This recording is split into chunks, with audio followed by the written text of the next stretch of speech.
All right. Hello, and welcome back to the Sim Serotonin podcast, where we encourage you to action 3Gs to grow, glow, and go after your goals, your dreams, and your passions. And to do that today, we have the founder of Baiskeli Roasts, Nasrin. Nasrin, I'm so glad that you're here today. And before we dive into the conversation, I'd love for you to share more a bit about yourself and Baiskeli Roasts. And to give a bit more of an intro, Nasrin, I'm going to ask you to please answer these questions. So, first of all, who are you, Nasrin? And tied with that, how are you truly feeling in this moment? Hi, so I'm Nasrin Ali. I'm 25 years young. I am the founder and owner of Baiskeli Roasts, which is a mobile coffee business. I'm also a support worker, special needs support worker, and an events manager as well. Um, yeah, so that's me. I'm feeling quite light today. Yeah, so I'm feeling quite light, quite calm.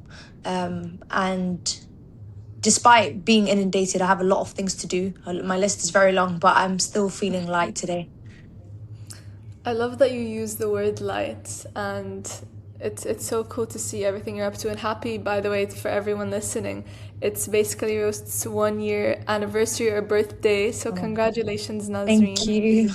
How Thank do you you. feel like upon reflection 1 year later? Like what's going through your mind, and can you maybe share put us in the mindset of Nasreen 1 year ago starting basically Roast? What was she thinking? How did she feel? Take us Yeah. back. Yeah. So 1 year ago, I was feeling quite stressed out, very, very stressed out, very alone, very stressed out. But also, I was determined as well. I was determined to get the job done, like, irrespective of what was going on, what wasn't going to plan. I was going to get the job done, but I was physically drained. I was emotionally dysregulated, all of the above. But yeah, Alhamdulillah, like now I pushed through it.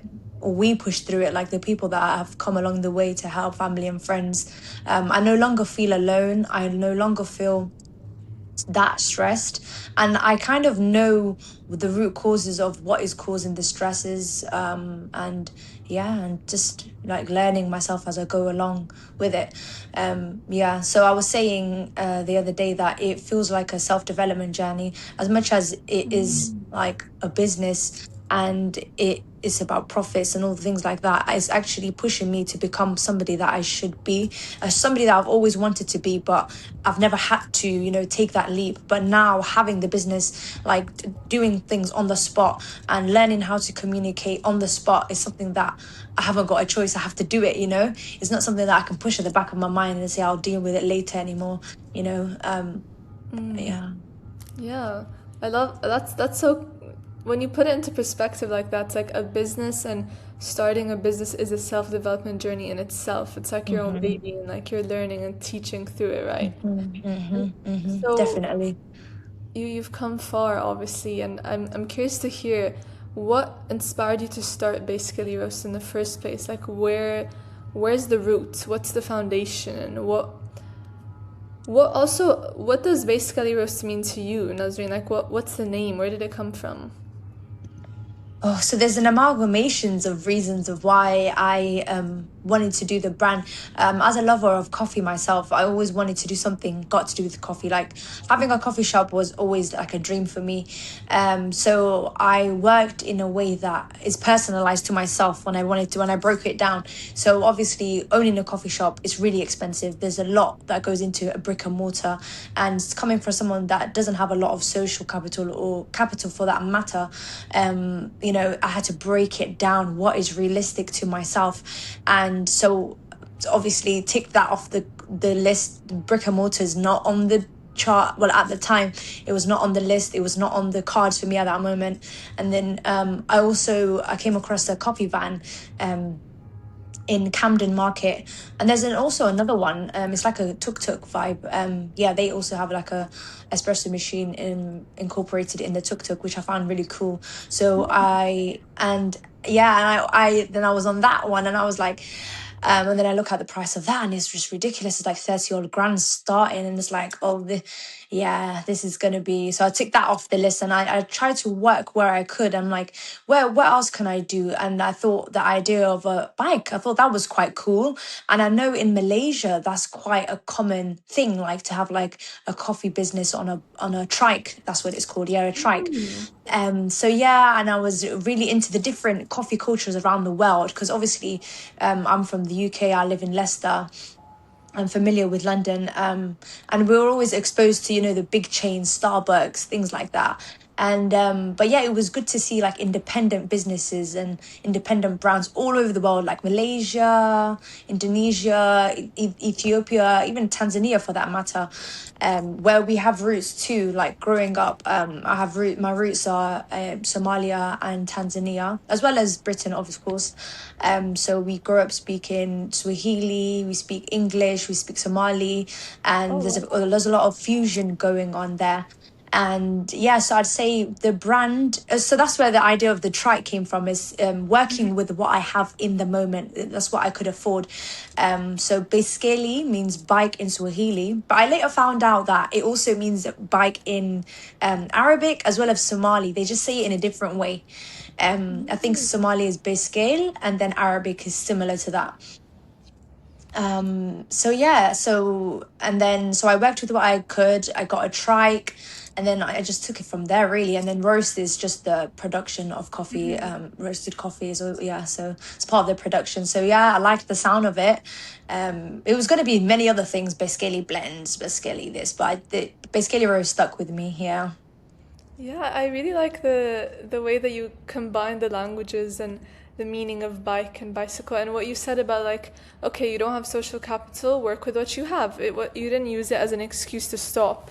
You used it as Yeah. a reason or a way to move forward, and that's so cool. So like to anyone listening who's had a business idea or something they want to do, take Nazreen as inspiration to see like you can make do with what you have, right? Like you can work from somewhere, start somewhere as a foundation. And so Exactly. you said you speak Swahili and Somali, right? Yes, I might not be the greatest, but I do speak and understand it fluently. Yes. Oh wow. And are Yeah. you half Somali, half Kenyan, or? No, so we do have family that live in Tanzania. So there's a lot of Somalis that migrated after the World War II to Tanzania. So yeah, a lot of my family are from there. Yeah, so we have yeah, they've been there for a long time, centuries. So yeah, so they've incorporated that identity with Oh theirs right, as because well. So in Tanzania people speak Swahili, right? Sorry, I forgot. yeah, Okay. yeah, Yes, yeah, yes. Okay. yeah, Oh. And yeah. So and that's where that how did comes from. you? Yeah. And when it comes to bringing in your culture into what you work and what you do at Baiskeli and what you sell, you were Mhm. telling me that you like to add a bit of a Western twist, right, Yeah. to the roots of Baiskeli. Can you talk the audience through more about that?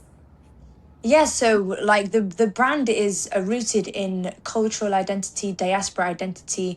I myself, alongside a lot of other, East African diaspora, we eat a lot of our cultural foods. We enjoy it.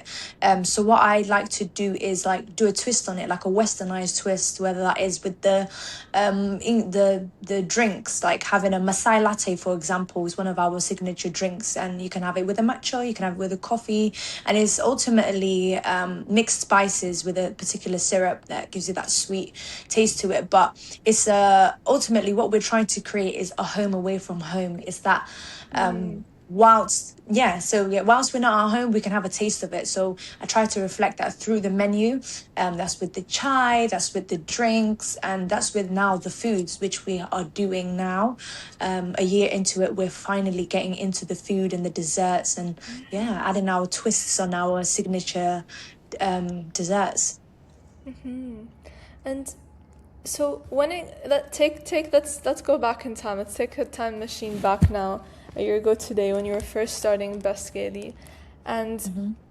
to any maybe early stage founders in a similar position, can you talk us through the steps that you had in mind? Like, let's think to the very beginning, right? Like, what decisions did you need to make, even from like getting the bike style tuk tuk itself to finding clients to marketing, how did you prioritize what order of steps to take, and what process did you go through? I think for me, right, so I don't think I disclosed this, but for me, this was a passion project. So I worked on it alongside my job that I have. So my full-time job that I had, it'll be like, it's not a really like demanding job. So I do have a bit of downtime to work on other things, you know. So with that, I work on it every day, like little goals that I'll have. So I'll set my goals, like if it's so I think of a name and then I trademark it, or and I consider the classes that I. So when you're starting a business, you have to think of the now, what you want, but you also simultaneously have to think about what it can grow to. So at the time I knew I wanted to do coffee, but I knew that this can grow, you know, this can grow to merchandise, it can grow to food, it can grow to, and that is all different classes when you're trademarking it. So you have to think about the now, but also think about the possibilities, because it will save you a lot of money in the long run. Because I think each class, if I'm not mistaken, is either like 170, if I'm not mistaken. So yeah, you have to be sure about what you want to do and the possibilities of what it can become. So yeah, I worked on things daily, like a name, and then I worked alongside a graphic designer, Yara Antoon. She's amazing graphic designer. So I kind of worked on the physical aspects of everything, the aesthetic of it, initially. So yeah, so actually I started doing that first, the aesthetics of the business, and so I would doodle in my book. So I have like a sketchbook that I just doodle in it, and I'll give her my ideas. And a lot of people would look at it and think, what is going on in her head? Like, are you sure? I would always be asked, are you sure that this is something that you want to create? I said, yes, I want a girl on a bike, on a trike, and with these designs and so on. And I'm like, just do it. And then when they do it, like when the people that I worked alongside do it, they get the vision after the fact. So when you see the icon that I have and the imageries, it's all my doodles. I can show you it after the No call, but way. yeah, it's all my doodles, and then they bring it to life, you know. And yeah, and I felt personally, once I had something to look at physically, then the rest came easier to me. Then the legalities, so trademarking and things of that nature became easier for me because I had something to look at. And then I think getting the trike, shipping it over to the UK, it was one of the last things that I did, and that was under duress and pressure. I think I booked a stall, and I felt that I needed it there, and along the way there was a lot of mistakes. Like, as this was a passion project, it came with a lot of hasteness, you know, a lot of no thinking, more actions, and it's like, oh, you could have saved a lot of money if you just relaxed. But you live and you learn, hey. Yeah. And so I first question that came to mind when you said you shipped it to the UK, where do you put the trike? Like, is it parked in a garage? Oh, Like, does it have its own special spot? do you know what? Do you know what? I honestly, like, I don't even know what I was thinking, because that thing is huge. It's honestly huge, and I very seldomly even travel with it, because, like, when you look at it, you can see, yeah, this is definitely a passion project, because it's so impractical. Like, but alhamdulillah, my mom, she has two parking spaces, so I just park it like in one of the parking spaces. But yeah. And so when you said, I love that I was even thinking like, I'm an alliteration girl. I love alliteration. I was thinking like, wow, from doodling to delivery, that's what you're doing today, Nazreen. And so you said something that I remember that has stuck in my brain from everything you just said, and that is, when you had something physical to look at, the rest came more easily or more smoothly, right? The legalities, all and the trade. Yeah. But that's something that people usually find to be quite tedious, or at least I find to be. I find it to be the opposite. Like, the creative and Mm. vision part is more like, I enjoy that part more. And so I'm curious, Mm. how did you, what did you do maybe that made the remaining parts a bit less difficult or I think challenging? for me, I that is exciting to me. Like, being able to doodle something and have a vision and then execute it, or like communicate it to be executed. I think that is what is fun for me. That's what I find fun. You know, like bringing something to life for me is exciting. I'd say the financial aspect, the legal aspect, not so much for me. I'm not a numerical person. You would think I'm a creative more so, even though I'm not in the creative industry, but I lean towards the more creative identity as opposed to like, STEM or like numerical things like that. But yeah, I just, that's what it drives it for me. I love colors, because if you see the colors that I chose, there's a lot of neons and things of that nature, that I haven't, and no one's actually seen. But yeah, no, I love colors. I love drawing. I love like my mind coming to life. That's what drives me, I think. Seeing it, So, Yeah. so do you mean more so that it's that your love and your passion for the visuals and creativity is what made the the finances and legalities more easy? Because I thought you were saying that. Well, I just know actually, yeah, that is what I initially understood. But I thought maybe there was something that you did different in the initial part of like building the physical that made the legalities and trademark more easily. So it's not that you necessarily don't like that. Sorry, it's not that you like that part more. It's just that you got maybe the most important part first done. Yeah, Is that that was like what the you're actually drive for saying? me. Yeah, like Uh, seeing my mind come to life, it like gave me the drive to do the rest of it, like the boring part of it. Yeah, but I think for anyone starting a business, I think you should home in on what you do best, what comes easier to you, do first, get that out of the way. And I feel like once you get that out of the way, you've grasped the drive to do it. You've got the easy part done. Now is for like there's this time for the hard part, but it's not, you don't, once you get the easy part out, or the bit that you love the most out, that gives you a reason to continue. So it kind of shifts your way of thinking. It becomes something that you have to do. In order to get A done, you have to do B, and then your dreams come true. It's just, yeah, the next thing on the list, unfortunately or fortunately. Just depends on what you like. well, for anyone who isn't the biggest fan of the legalities and the trademark, is there anything you wish you kind of knew or that you would really recommend to early stage founders to think about? Yeah, I would definitely recommend to do your research. Absolutely do your due diligence, read over things again. Like for me, for example, one of the biggest things that I lacked in is like patience and reading, and like, so for me, as I said, it was a passion project. So I was very passionate about everything, and I thought just because I wanted to do it, I had the drive to do it. I have a great idea, it's gonna happen. And for example, I never thought I would be in the events industry. I never thought that Baiskeli Roasts would be in events or things of that nature. I thought I would be a street trader. I thought I would be on the market, out in the public, speaking to the public. And I knew that it's not the easiest to get a street trading license, because that's the first thing it says. It says, make sure when you're reading it on the UK Gov website, it says like to make sure that before doing the application you are aware of the rules and regulations, because it's a non-refundable process. So Yeah. I thought, because I have a great idea, and because I just didn't think it belonged anywhere else, it needs to be out in the public on the streets, and that's the initial stages. I thought that's what it would be, and I did the application, and I kid you not, I was rejected with no questions asked, with no refund. And for someone who's starting a business, you need capital, you need funds, you need money. So to save yourself the disappointment and the time and the effort, you need to do your due diligence, read on what you can and what you can't do.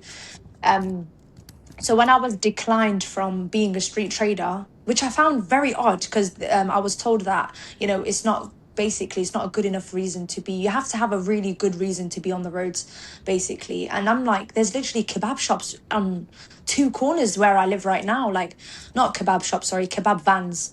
They're called like kebab vans. And I'm like, really? Something like little old me with my little trike, I can't be out in the public. But even then, I stop and I think, what was I thinking? Because it's a trike. I'm not in a van. It's a trike.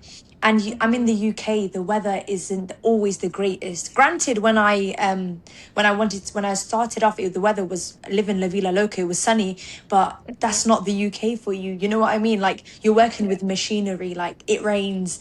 like, you know. So yeah, don't always think about the now, always think about the future, and just do your due diligence and do your research.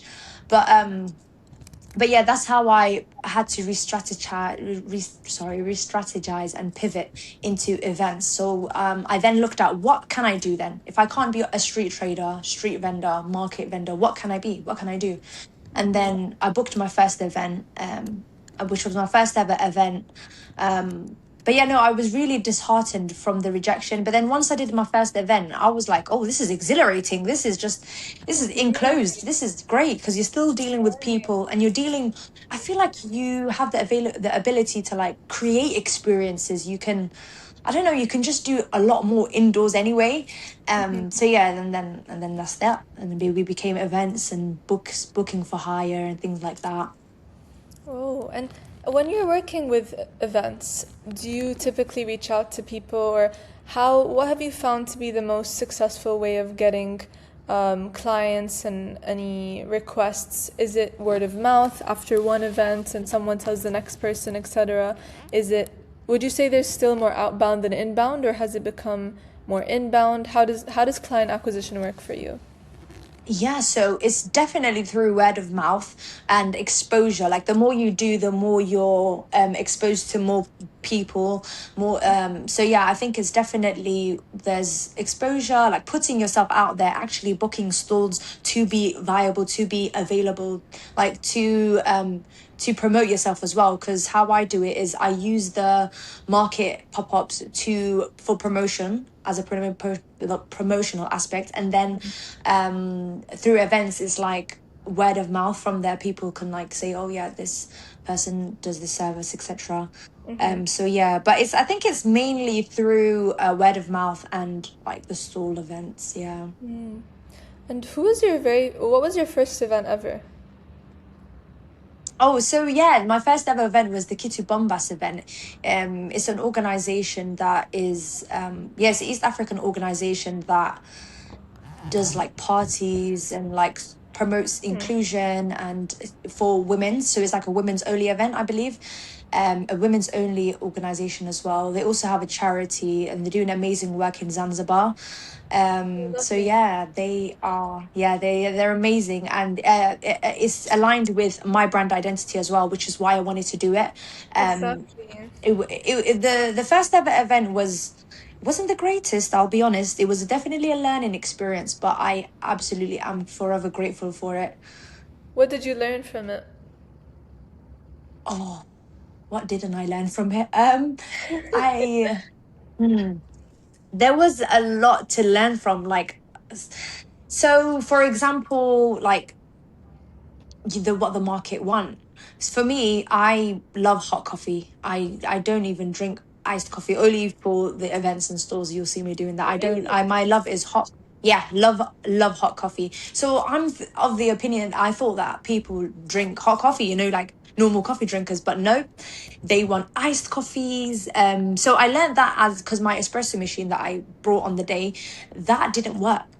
The espresso machine wasn't compatible with the plug, for example, or what's it called, the plug. So it wasn't compatible with it, so I had to pivot. I don't know how I did this, but prior to the event I batch brewed coffee. So I batch made some coffee. I don't know how or why I did it, but I did that, like a liter of it, and that's what I was relying on for the event. And that's when I realized, oh, nobody wants hot coffee. And I also learned what the market wanted, yeah, continuing after that, like what they wanted. Yeah, so it was a learning experience. I think in terms of measurements, in terms of like systems as well. You have to have systems in hot, fast-paced environments. And yeah, things of that nature. You need systems to ground you in fast-paced environments. So Yeah. that's a keeper. And something else I'm curious, Nazreen, is how did you come up with some of the flavors? Like, what was the decision making going through your head as you brought the menu to life? Like, even naming the flavors, deciding, should I include this, should I not include this? Because you can't have like everything in the world.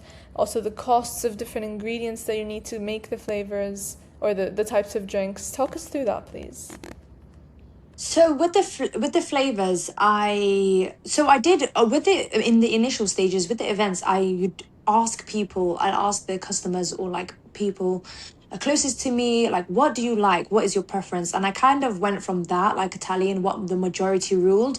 But as well, simultaneously, I like to keep the brand identity. So that's where the Masai latte, for example, comes into it. Are you familiar with Masai's? Briefly, yes. Yeah, yeah. So they're like a indigenous a group of people to Kenya and Tanzania, Mm-hmm. and the drink, yeah, the drink is has a mixed spice. It has that taste to it, which we all drink in the morning, and yeah, I like to keep that on the I wanted to keep that on the menu or have that on the menu to like solidify the roots of the business because as much as we are in the West, I'd like to keep that element of home as Yeah. well, And I that think that's what makes it familiarity. special too, right? Yeah, definitely. And it's not something that is uh set in stone, this menu is going to continue to um change and elevate as we go along. It's not something that is set in stone, and it's something that I do want to incorporate more of. I do want to have more cultural drinks there, but I think maybe I don't know. Maybe I need a trip back home or something to feel inspired again. But yeah, we And do is it, still test out things as well. Like I tried to do a cardamom latte. There's things in the background that I do work on as well. I'm like a scientist sometimes in the kitchen. it's your lab. Yeah. And is the menu the same as it was the day that you did your first event? Absolutely not. Absolutely. I didn't even have matcha on my menu. I literally just had matcha with me there on the Oh, day and syrups. I didn't even have matcha on my menu. whoa. But no, yeah, no, it's definitely changed. Yeah, just getting a feel of what people want because ultimately these are the people that, they're going to be buying and, they're the customer. The customer's always right. Yeah. And do you take feedback from customers formally, or do you just hear what they're saying during the events? What's your main way of gathering that customer voice and input? Yeah, no, I prefer feedback there and then, like in the moment and like in person. Like I'm very seldom like they do give me feedback for like service and things like that through like messages and stuff or emails, but my preference is in person. It's just something about being in person for me. Like I don't even I'm not really like a social media person anyway. I have to be, but for the business, but I just prefer human interaction is the best for me, you know? And honesty is the best policy. I always I want people to be honest with me, because that's the only way you can do better is if they are honest. Yeah. And you said that you're not the biggest fan of social media, but you feel like, with this day and age, the digital age, social media is very powerful, especially in marketing. So how do you Mhm. plan to start using it more and leveraging its benefits when it comes to business? You know what? This is something I really struggle with. I won't lie. This is something that is hard for me to do both, try and have your life and then try and record everything. Like a lot of people tell me I should be like a content creator, but I can't even imagine it. I literally can't imagine me going about my business and then recording. It just is so unnatural to me. But in terms of the business, I that's something I do regret doing. I do regret not documenting things as I went along because I see people do it, and we love that. We love a journey. We love a story. We love to see something come from nothing and go to something. But for me personally, in the moment, if I was to record, that would just be, I don't know. It's a very foreign concept to me. I don't know why. I think I just like to experience everything myself, like naturally, I don't know, and then deal with the aftermath or tell a story about it after. But I think maybe that's when I can leverage it, inshallah. Maybe I can get to a point where I can, hire people to do that for me. I don't necessarily have to do it myself. Don't get me wrong, I do try and create a story, but yeah, it's something I'm working on. Inshallah. And you mentioned hiring. Or how do you feel about the idea of potentially hiring in the future? And maybe what would be the first kind of role you hire for? I think for me is actually crucial for me to hire because the business actually relies on me solely, like solely to without me, the business cannot and will not run. And I just don't think that is healthy. I don't think that's healthy for a business. I think a business should be able to run by itself. But obviously, it's I don't have a brick and mortar at the moment, and it's a new business. It's a new business, so I have to be there. But no, when and with events, it just becomes physically draining, like having to pack and drive up and down the country. As fun as it is, like what it is physically draining, but once you get there, it's exhilarating, it's fun. But it's like packing, maneuvering, heavy lifting, and then socializing, and it does accumulate. And then when you're back at home, you don't even have the strength to do a lot of things. You just want to just be in bed, you just don't want to do anything. And I just don't think that's Imagine. productive. Yeah, and if you're doing it up to like 3 4 times a week, you can imagine.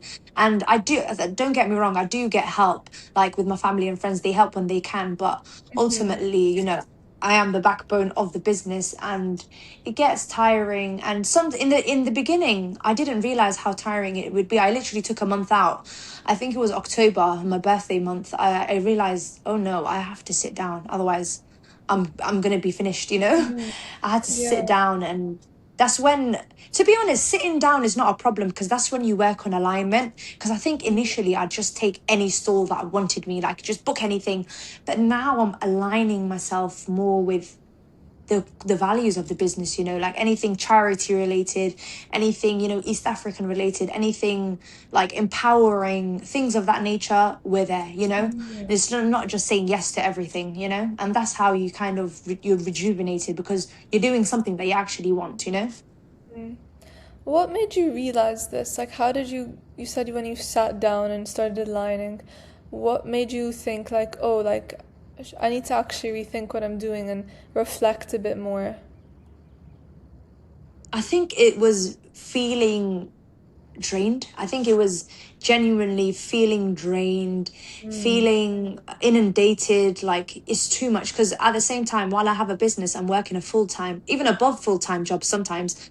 I'm doing a lot of hours whilst running the business, whilst wearing so many hats. You're wondering if the business is profitable, if the booking the next event, like packing, doing heavy lifting, going to events, socializing, and then coming back and then doing it again and again and again and again and again. And you just don't even have time for yourself. You're looking in the mirror like, who have you become? Like what is going on here? So I think for me, it's just slowing down. I think that's what is important to me now, slowing down. And because that's where happiness comes from for me, is being authentically myself and doing what I want to do. So with the company, it's like, doing things that are close to the values of the business, like, as I said, self-improvement events or charity events or things of that nature, just not doing everything, because I just don't think it's healthy in your personal life or for your business for that matter.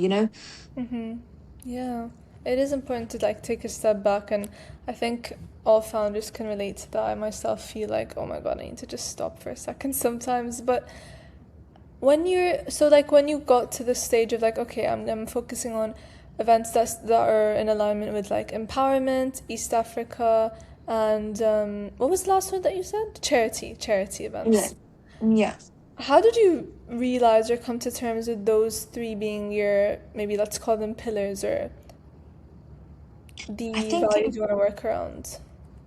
because I think it's something that we've always done. I think before I even started the business, because with the business I also have like a charity as well. So it's called the Welly Dodo Foundation.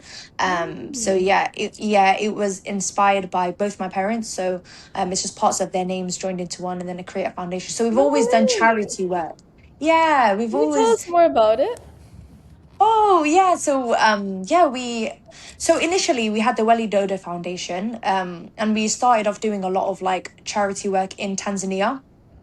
And so we Oh. did it in the orphanages, and then we also did it in a rehabilitation center, myself and my sister at the time. And then we also like contribute towards like any global crises, or like any donations we donate. So we initially collected money for the organization and for for the charity, and then we then started investing in our own, and then it just grew from there, to be honest. And yeah, so we've contributed to a lot around the world. We built a well for my father who passed away now, Ali Rahma, in Yeah. Bangladesh. So yeah, so and we do yeah, we do continue to we do want to continue to do more.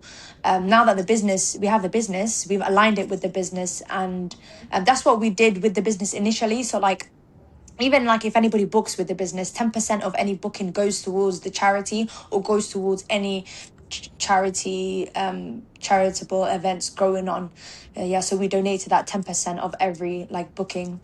So yeah, we still try to align ourselves. But yeah, so as for Baiskeli Roast, it's just close to my identity. So anything that is self-improvement, anything that is goal driven, anything that is uplifting, or like, or anything that is community related as well, because Yeah. we do like to do a lot of work with relation to like rehabilitation, and addiction, as well as special needs and mental health. That's something that I do as well as work, and something that we contribute towards as well. So Mm. yeah. Wow, that's so cool to hear. Now, like mashallah, all your work, you and your family, with the Well Foundation and charity. What's the exact name again? The Welly, Welly well, Dodo. Yeah, Welly Welly Dodo. Dodo, yeah. Oh, that's very cute Yeah. as well. It's nice. It's Thank light, like you you. said at the start. It's light. It Yeah. has a nice energy. Oh, thanks for Yeah. sharing that.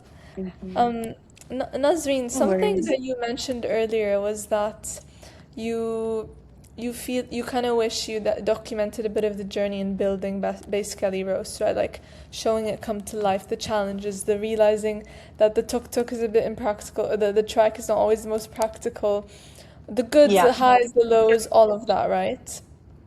Yeah. So something I like to do on the Serotonin podcast, Nazreen, is I like to give challenges. And I just thought of something for you.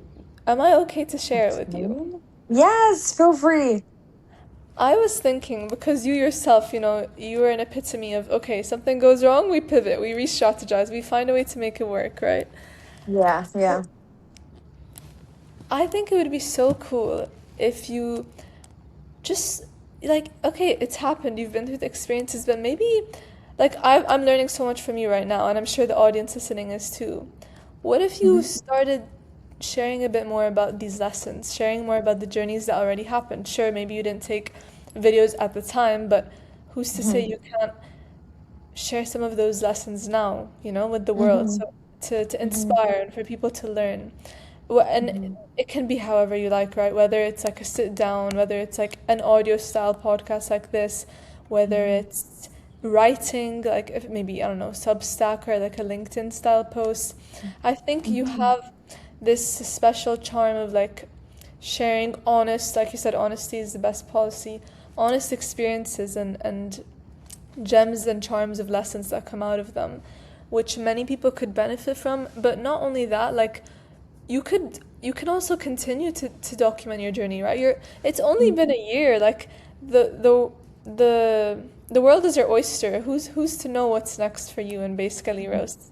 Share with Mhm. us from everything that you've experienced, and also you can document what's happening now and moving forward. And if that feels Yeah. not so natural to you, then again, you don't have to be like documenting every single thing you do, but more so like your reflections, right? Like things, experiences that you had where, for example, when you sat down in October and you tried to realign yourself. I think that personally to me would really resonate. And of course, it's about you and whatever feels most natural and comfortable for you as Mhm. Nasreen. But how You does know this what? sound to you? You know what? That is, it's not a bad idea at all, and I want to thank you for that challenge. I'm, yeah, I'm not opposed to it. I just, it's something that just is so hard for me. I honestly don't know. I just don't know how to just turn the camera off. Like, no, Can but I I'm ask you something, definitely, Nasreen? yeah, yeah, Did you know how to start Baiskeli Roasts before you absolutely did? not. And No. was it hard? Yes. So what does that tell you? Yeah, it's true. Everything's hard in the beginning, but once you get the hang of it, I suppose. But you know what? I liked what you said about the reflections part of it, because that is something that a lot of people could benefit from, anybody that wants to start a similar business. Like, yeah, I'm definitely open to that idea, the reflective part of it, you know. Yeah. I Yeah, don't I know think how, what form, but yeah, thank you for yeah, that. I think it's underrated. No, of course I think it's underrated that to like sit and think question if what you're doing really aligns with your values. Like I also have to do that and people neglect the how productive it can be because when you're doing Mm, something that aligns with your values, you're like mm, 10 times more motivated and in it. mm. You're so much more invested and the quality of work you Yeah. put in escalates. So I really think there's a lot of power in taking the time to do that. And now look Hmm. with the challenge, you can choose to accept it, you can Hmm. choose to decline it, or you Hmm. can choose to propose an alternative. So what are you Hmm. Oh, I'm accepting it. I've accepted it. I like the idea of it, but I just don't know what format or how I'm going to go about it. But I like the options that you've given me. It's just a now matter of when. look, you at the end of the day, I always say there's like two types of discomfort, right? There's the discomfort where you're just scared, but you know you need to go for it, the same way it Yeah, was when you started Baiskeli Roasts. And then there's the yeah. other discomfort where it's like, okay, you're genuinely like it clashes with your values, like uncomfortable like that. We don't want that we don't want you going Mm, for that kind of discomfort. So as long as you're mm, trying like literally just like put a camera and start yapping the way we're yapping right now and see mm, what you come up with or maybe like mm. try writing. Do you prefer writing things out? Maybe that comes more easy to you. You can take that and scale it into like videos later. I think it's just you just have to try something, just try, fail, learn, repeat, refine, iterate, start, move on, you know. Definitely. Definitely seeing what works for you because I could always do it and then it's not for me and then but at least I've done it. I love challenges, like I love challenges, so I think I'm gonna take it on, Yes. but I just don't know when. I think I'll tag you when I do. Oh, I'd love to see. Okay, well, who's gonna keep you accountable? um I don't know, I'm not quite sure. Not sure.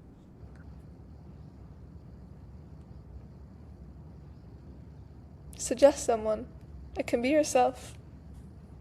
Oh, but yeah, okay, myself, I can hold myself accountable. I think for me Okay. what it is I just have to like make sure I know what I'm talking about, and it's a way you do it, there's a way you do it. And yeah. What if you came up with like a goal for this month, right? August is gonna end soon. You have like 10, 11 days. What's Hmm. one thing you can do with regards to your journey and your sharing your reflections and how to go about doing those with the rest of the world?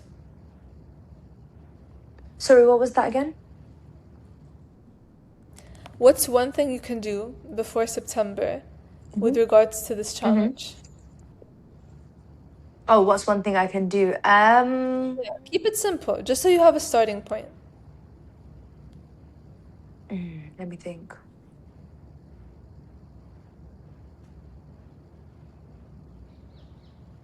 Oh, not quite sure. What can I do? Maybe I can record a journey of me going, the production aspect of like going to an event, like going, setting up, like the journey of that, I suppose. I think that sounds cool. If you're keen to do that, Yeah. go for it. Yeah. Yeah, because I've tried it out, but no, I wasn't a fan of it. Yeah. How are you? Yeah. Like, how do you deal with stressful situations and then documenting it? Because what I do after events, I love to like go in my notes app and just write, straight away list what went well, what didn't, etc. Like kind of journal it. So how do Ooh. you do it? Yeah. I really like that. I like that you write what went well and what didn't. I want to actually start implementing that. Yeah, That's a no, cool yeah, I idea. have to. Because Well, everything is raw in that moment, yeah. yeah, it's all the truth. I think when I'm stressed, I need to like take a second to like ask myself, okay, Seema, like why? Let's talk it out. Like I like to be quite verbal, and that's why I even have a podcast, right? Because it all started with me just talking out loud to myself. but I like to ask myself questions to figure out and like decipher where the stress is coming from. And I think like even just being in peace for a bit, like praying to God, to Allah, helps me also like gather my thoughts and calm down a bit more. So that's what I do when I'm stressed. But when I have had a chance to like talk things out, I'm able to like, it's like, you know how they say when thoughts are always louder inside your head, but then when you vocalize them, they feel a bit lighter. I feel like the word of the podcast is light. Light. Yeah, literally light, lighter. It just feels I love lighter. it. So maybe take some time to ask yourself like why am I so nervous or like scared about documentation? You know, like what is it that I don't like? Is it that it's hard? Is it that it reminds me of something I'm not the biggest fan of? Like maybe you're a reflector. Maybe you reflect about that. Okay, definitely. Thank you. Oh, of course. Challenge accepted. Woohoo! Love it. Yeah. So before end of September, I'm gonna expect to see something from you. No pressure as to what it is. Again, like it's you, it's your pace, it's your goal. You do it however Yeah. suits you best. Yeah. But Nazreen, it was such a pleasure to have you on the podcast today. I learned a lot, Yeah. and I'm so Thank inspired by you. your journey. That's why I told you at the Thank Sisters you. on Cam event, like, girl, would you be down to be a guest? Like, you Oh know. my God. And you know what? With that, like, I always do things like that because I remember I was like to you, yeah, let's connect. Like, I could probably do a Yeah. podcast. I don't know why I say these things because I find these things daunting. Like, I don't know why I say it, but you know what? I'm It's glad I good. met You're you. I'm sparing glad we did yourself. it. Yeah. Me too. Thanks so much for coming on. But Nazreen, something I ask every guest to share with the audience before they leave is, can Yeah. you please recommend everyone a way that you like to spread serotonin and how they should do so too? Okay. So serotonin is the chemical in your brain responsible for happiness, right? It's one of the happiness chemicals. Serotonin specifically it's like a mood regulator, right? So it's not like the short-term dopamine rush. It's more about sustainability, sustaining it for the long term. It helps Perfect. regulate your mood. Yes. Yes, okay, because I was gonna say like I'm not a very much so like short-term boost person. No, I like fundamentals, like the fundamental things that's gonna give you long-term happiness, you know? And for Yeah. me, I'd say one thing is cutting out the dead wheat. Cutting out the dead wheat, getting rid of anything that is no longer you, anything that any so like if you find it hard to say no, work on it and do it, make sure you do it because that is ultimately the things that is going to make you have a happy life. That's how you will feel light, that's how you will feel happy. No longer like aligning yourself with things just because you have done it for many years. You've been a type of person for many years. You don't have to be that person if you don't want to be. You don't have to like the things that you've like habitually done. You can say no. That's how you feel lighter. That's how you don't have resentment. I think that's a key fundamental part of happiness, to be honest, cutting out the dead wheat. Ooh, I really like that. What an analogy. And it almost reminds me of like Baiskeli Roasts because ingredients. I Yeah. mean, is Yeah. wheat is an ingredient, right? Yeah, wheat is like Weetabix, right? Like, Yeah. yeah. Okay. Yes, yes. Like digestive or something. Oh, yes, yes, exactly, yes. Ooh, that just made me think of a potential flavor idea for you. Yeah. Also, it links to your gut as well, because obviously, like a good gut is a good overall well-being, and it contributes to your health as well. Like look Yeah, after your gut as well as your environment, your gut. Have definitely. your fibers. Amazing. Oh, well, thanks for sharing that piece of advice, Nazreen. Everyone, cut off the dead wheat.